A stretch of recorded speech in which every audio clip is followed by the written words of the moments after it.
Cette conclusion, j'apprécie beaucoup. Merci donc à tous les participants, je suis content des débats qui ont eu lieu ce soir. Une salle qui n'était pas très réactive, mais bon, ça a été quand même. Que dire de plus SK Santé, je vais reparler un peu d'SK Santé, de cette association.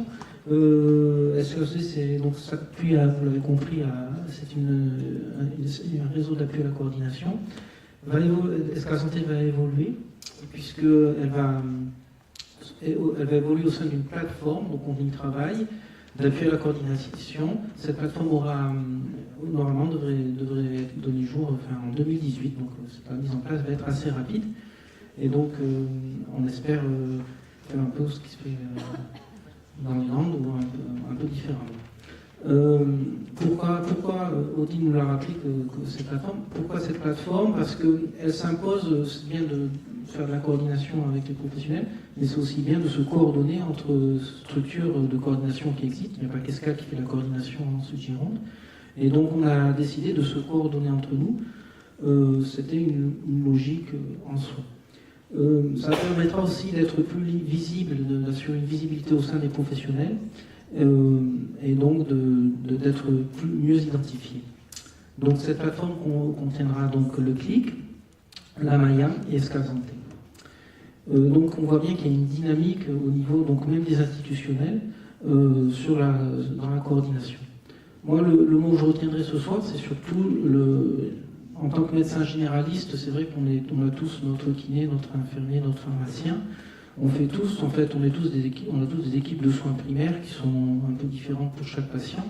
Je crois qu'il faut surtout encourager les généralistes à passer le pas de l'équipe de soins primaires, déjà de se constituer en équipe pour pouvoir être reconnu, pour pouvoir être identifié, pour pouvoir aussi être aidé par l'ARS et par d'autres institutions qui nous conseillent. Je crois qu'il faut encourager les généralistes les généralistes et les infirmiers et les pharmaciens à se constituer en équipe de soins primaires. Et aussi même de passer le pas, à mon avis, je crois que c'est un peu le message de ce soir, c'est tout l'enjeu des communautés professionnelles de territoire. Madame Esparias en a parlé. Je crois qu'il faut passer ce pas qui permet de porter un projet de soins ou de santé sur un territoire avec une problématique particulière.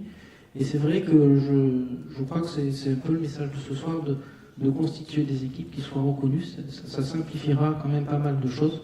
Là, on ne sera plus une relation entre médecins uniquement, mais entre médecins et équipe de soins. Ça facilitera bien les choses.